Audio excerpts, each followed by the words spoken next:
passant par là, on s'en sortira. En effet, j'ai envie de vous raconter une histoire. En avril dernier, je suis allée donc à une compétition internationale de football qui se tenait à Lalinde, en Dordogne. Donc il y avait des Américaines, des Françaises, des Anglaises. Et tout le monde était présent et il y avait surtout une joie de vivre sur le terrain, en dehors du terrain, et une sorte d'effervescence, un engouement.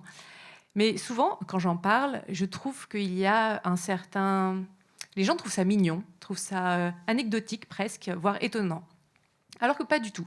Ça raconte vraiment des parcours sportifs et des parcours de vie de femme. Ça nous parle aussi d'une question fondamentale qui est, nous a-t-on appris à imaginer cela possible ? Et moi, ce dont j'ai envie de vous raconter, c'est nos imaginaires, bien évidemment, et nos imaginaires sportifs. Et ils se construisent comment ? Alors, dans notre socialisation primaire, dans notre socialisation secondaire, la sociologue que je suis ne manque pas ça, et bien évidemment, comme ça a été rappelé, notre histoire socioculturelle. Mais on peut se demander, est-ce qu'on a vu nos parents, et notamment nos mères, pratiquer une activité physique ? Qu'est-ce que racontaient les médias ? Et racontent les médias encore aujourd'hui sur le sport au féminin. Est-ce que quand on était enfant, on nous racontait des histoires de sport ou qui étaient les personnages principaux ?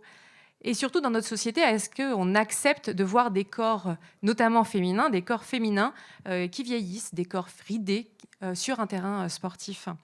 Eh bien, il y a vraiment cette idée de construction de nos imaginaires, de ce qui serait possible ou non, qui se joue dès l'enfance, dès l'adolescence et qui se poursuit bien au-delà.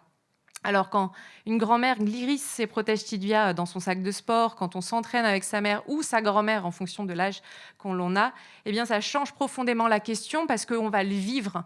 Et ce qu'on va vivre, eh bien, on va s'en souvenir. Et c'est ce qu'on va appeler l'éducation au vieillir, eh bien, parce qu'on va transmettre par le quotidien une autre image du vieillissement. Alors, il y a une étude d'un organisme britannique qui expliquait en fait que pour les femmes d'environ 50 ans, quand elles voulaient reprendre le sport, les freins, c'était le manque de temps, le manque de confiance en soi, l'impression que c'était trop tard, mais surtout, principalement, qu'elles ne correspondaient pas à l'idéal typique du sportif jeune, mince, performant. Ce modèle, il exclut beaucoup de monde. Et pourtant, à 50 ans, 60 ans, 70 ans, la pratique des femmes reste le cumulatif de tout ce qui s'est passé depuis leur enfance. Inégalité sociale, inégalité de genre, sexisme, interruption aussi sportive au cours de leur vie en lien avec les enfants, le travail ou juste tout simplement la vie. Mais bien évidemment aussi le souvenir du mot « garçon manqué », un mot que j'ai bien souvent entendu de la part de ces femmes quand elles étaient enfants. Et puis, à 50 ans, il y a aussi les questions d'âge qui arrivent et l'agisme, ces représentations sociales négatives sur les âges. Alors, en France, il y a certaines fédérations qui n'ont toujours pas de plan de féminisation spécifique au-delà de 50 ans. Bien évidemment, la Fédération française de football n'en a pas. Et puis, en France, pour le rappeler, il a fallu attendre 1970 pour que des femmes soient acceptées au sein de la Fédé. Alors, il y a aussi besoin, bien évidemment, d'un club autour de chez soi, que le coach nous accepte, prenne en compte notre physiologie et que peut-être aussi on s'intéresse aux horaires pour ces femmes de plus de 50, mais surtout des femmes de plus de 70 ans, peut-être, quand elles rentrent le soir chez elles en hiver. Mais quand ces femmes se lancent dans le football, moi, ce que j'ai entendu, c'est pas la performance, c'est la camaraderie, la solidarité entre les joueuses, le fun, les souvenirs créés en commun et le fait de se sentir reconnu. En fait, le football, c'est pas qu'un jeu, ça permet de l'amitié, de la joie et vraiment un sentiment d'appartenance et de communauté. Et quand ça marche, en fait, elles se lancent. Et quand elles se lancent, c'est parce qu'elles ont vu des femmes comme elles le faire.